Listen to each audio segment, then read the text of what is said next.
Hi everyone, welcome back to my channel.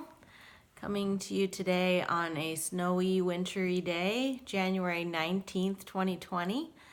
And I'm so glad you're here with me on this Simple Abundance journey.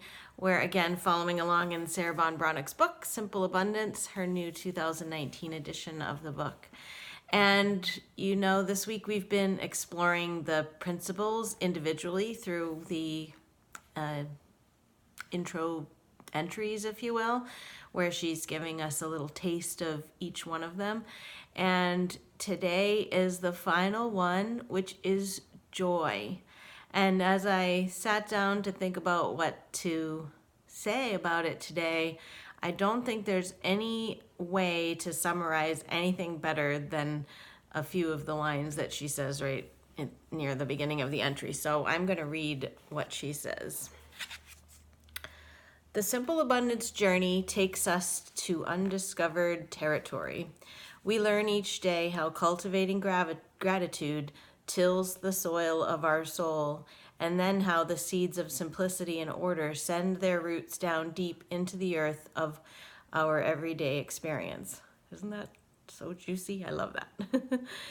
As we work with each grace and find unexpected contentment, harmony inspires us with quiet courage to create an authentic life for ourselves and those we love by setting boundaries with imaginative choices. With patience, beauty blossoms in unexpected places in our daily round, and our hearts experience not only happiness, which is often fleeting, but a wellspring of unexpected joy that refreshes and renews. We have found our true place in the world. Is that not just so inspiring? I gathered a couple things today to share too. I have to say, okay, so it's January 19th already. I had really fallen off the wagon of my gratitude journal at the end of last year. And so I made a conscious effort along with you guys to get back on the gratitude practice, daily journaling, my 5 little lines. And I already feel like in 19 days of this year that it's slowly like I am starting to recognize myself again. Last night I had this sort of epiphany of something that just was from a long time ago that I was connecting to something that was happening right now in a good way, as far as feeling like I'm coming out of the cobwebs, I guess I should say. And I want to live with joy. I feel like my year of joy actually was 2018, and I would love to have another year like that, like I share with you in my intro video for the channel. So joy, you know, I like how she says just right there in that part that I read that it's not exactly the same as happiness. She said happiness can sort of be fleeting moments, but joy is more of an all-encompassing way of life, perhaps. And sometimes I pick a wisdom card from Louise Hay's wisdom deck, and it was just so serendipitous this morning. This beautiful one, it says, "This year I do the mental work for positive change." So I really liked that, first of all. Then I turned it over and it got even better. It says, "My motto this year is I go for the joy." Life is here for me to enjoy today. So that's a perfect tie-in with what else she says in today's entry about how joy is about living in the moment. Also wanted to share something today. I have this fun little thing. It's called Every Day is a Holiday. So, you know, sometimes there's those obscure things that come up on Facebook or whatever where it's like, oh, it's siblings day, you know, you never knew these things. Well, guess what? Today is popcorn day, and that is something to celebrate. I love popcorn. So I am totally having a popcorn day today, I've decided, and that's going to be a part of my joy in living in the present moment. Something else I want to share, I've mentioned my overall journal, but this is another little workbook journal sort of exercise thing that I have. I have so many little books I love to write. this is, well, we're talking about living in the present moment, but this is sort of a segue from that and something that I started a few years ago. I think I mentioned, and I don't think I actually ended up saying this in detail in the video, where I talked about how I did like a big life purge and I moved and I sold everything. And so I have been someone that used to keep like a Dear Diary sort of journal for years and years and years. Like we're talking back to 6th grade. And so what year was that? 2016 is when I was getting ready to make my move and was getting rid of everything. And I went down in the basement and I'm going through tubs of things that I could get rid of. And I had literally been carrying around I've lived in 3 different states.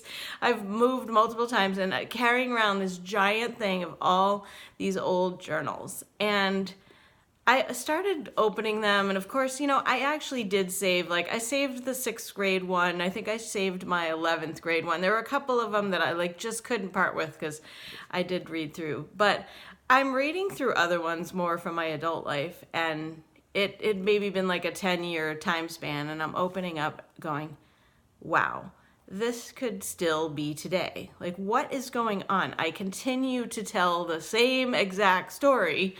And I mentioned that I now make sure that my journal is not where I put my laments in. We will be talking, actually, the next thing in Sarah's book is we're going to be talking about what she calls her tools for the journey. And one of them is her morning pages, where I'm not saying that it's a bad thing to just write everything out and get it out on paper and everything. But it was a real wake-up call for me that year when I started going through the journals and seeing that it's time for a new story, right?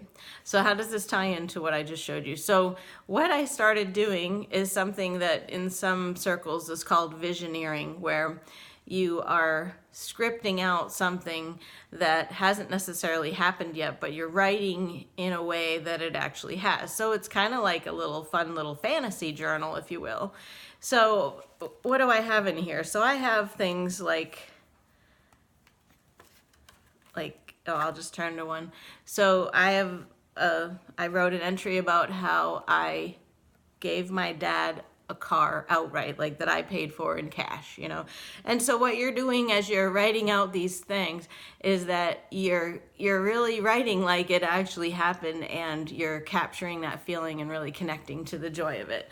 So while this is certainly not living in the present moment, it's a fun little thing I wanted to share because I felt like it sort of ties into the joy of stuff. So these are all little like joyful things. And I will say, sometimes I will write something in this journal and then, because if there's something coming up and I want to sort of pre-pave a ideal outlook or outcome for it, that I'll write about it. And in most cases, it will come out that way or better.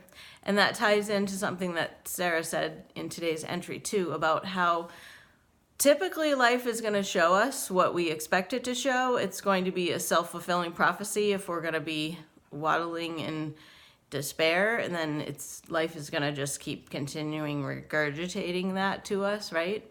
So I thought it was a good day to share my sort of paradigm shift with my own Dear Diary. I just don't even do that anymore. I only use my journal that I mentioned for really self-development. It's not to say that I don't go through things and make lists and evaluate what's a positive thought and what's a negative thought, but I just no longer do a whole script about how my life is going.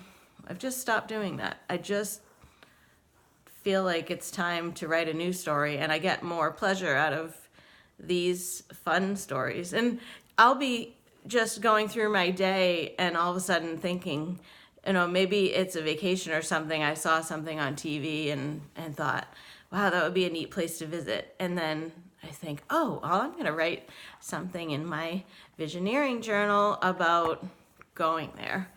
And it's fun.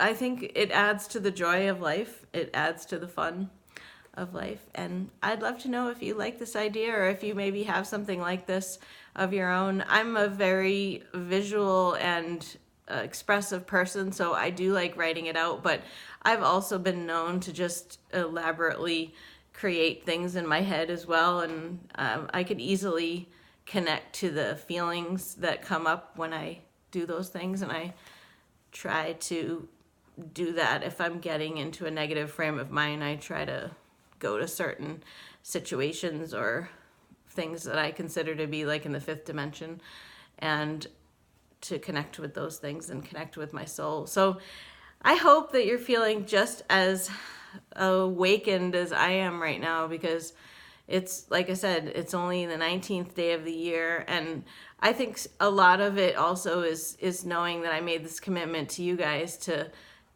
come on the channel and share some of these things, and your feedback and everything. It's really lifting me up. So thank you so much. I feel like I'm so glad that I went ahead and did this, and I'm really glad that you're here, and that every day I go on and, ooh, it's a new subscriber. It's just so fun to know that you're out there and that you're along with me on the path.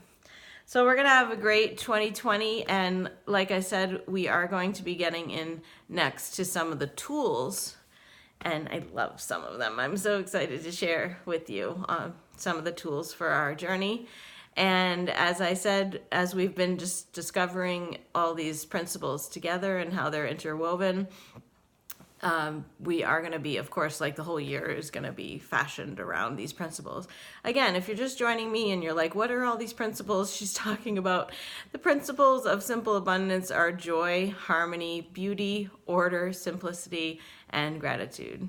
And they actually do have more of a symbiotic flow to them, and I say them in a different order every time I say them. But if you're reading along in the book, you'll know that gratitude is the foundation of everything.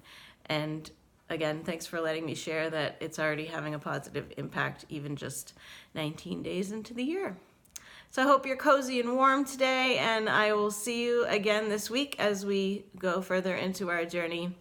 And thanks again for being here. Bye-bye.